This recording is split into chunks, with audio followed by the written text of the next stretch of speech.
ভূমিকম্পে ক্ষতিগ্রস্ত মিয়ানমারে ত্রাণ মানবিক সহায়তা হস্তান্তর শেষে সেখানে আটক ২০ বাংলাদেশিকে নিয়ে চট্টগ্রামে ফিরেছে বাংলাদেশ নৌবাহিনী জাহাজ বনৌজা সমুদ্র অভিযান। নৌ কর্মকর্তারা জানান, প্রায় ২ সপ্তাহের মিয়ানমার সফরে তারা আটকে পড়া নাগরিকদের উদ্ধার এবং চিকিৎসা সেবা দিয়েছেন। প্রণবেশ চক্রবর্তীর প্রতিবেদন। সানবিট সব দিবে সামাল। সানবিট ম্যাজিক প্রেস ডিশওয়াশিং এর মাথা ঘোরানো সলিউশন। ভূমিকম্প বিধ্বস্ত মিয়ানমারে উদ্ধার অভিযান ও মানবিক ত্রাণ সহায়তা শেষে উদ্ধারকারী দলের সদস্যদের নিয়ে ১৩ই এপ্রিল মিয়ানমারের ইয়াঙ্গুন বন্দর ছেড়ে আসে নৌবাহিনীর জাহাজ বনৌজা সমুদ্র অভিযান। সোমবার দুপুর ১টায় বাংলাদেশ নৌবাহিনীর নেভাল বার্থ 2-তে ফেরে জাহাজটি। উদ্ধারকারী দলের ৫৫ সদস্যের পাশাপাশি জাহাজটি সঙ্গে করে নিয়ে আসে মিয়ানমারে ২ বছর ধরে আটক থাকা ২০ বাংলাদেশিকে। মুক্ত হয়ে দেশে আসতে পারায় তারা নৌবাহিনী ও বাংলাদেশ সরকারের প্রতি কৃতজ্ঞতা জানান। মিয়ানমারে আমাকে ওইখানে মারধর করে টাকা নিয়েছে ১ লক্ষ টাকা।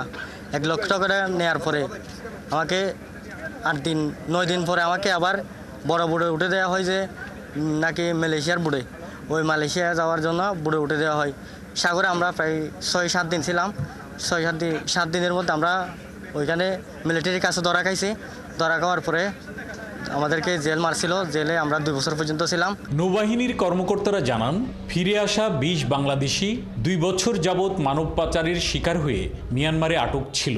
ভূমিকম্পের উদ্ধার কাজে গিয়ে তাদের মুক্ত করে নিয়ে আসার সুযোগ তৈরি হয়। মানব পাচারের শিকার এই কিশোররা ২ বছর যাবৎ মায়ানমারের সংশোধনাগারে আটক ছিল।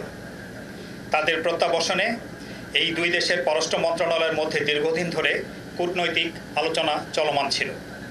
এমত অবস্থায় ভূমিকম্পে ক্ষতিগ্রস্তদের সহায়তায় বাংলাদেশ নৌবাহিনী জাহাজ ত্রাণ ও মানবিক সহায়তা নিয়ে মায়ানমার পৌঁছালে আটককৃত এই কিশোরদের প্রত্যাবর্তনের দ্বার উন্মোচিত হয়। ফলে দীর্ঘদিন আটকে থাকা বাংলাদেশি নাগরিকরা মুক্তি পায়। ১২০ টন ত্রাণ ও মানবিক সহায়তা নিয়ে গত ৮ই এপ্রিল বাংলাদেশ থেকে মিয়ানমার যাত্রা করেছিল বনৌজা সমুদ্র অভিযান। প্রণবেশ চক্রবর্তী, ৭১, চট্টগ্রাম।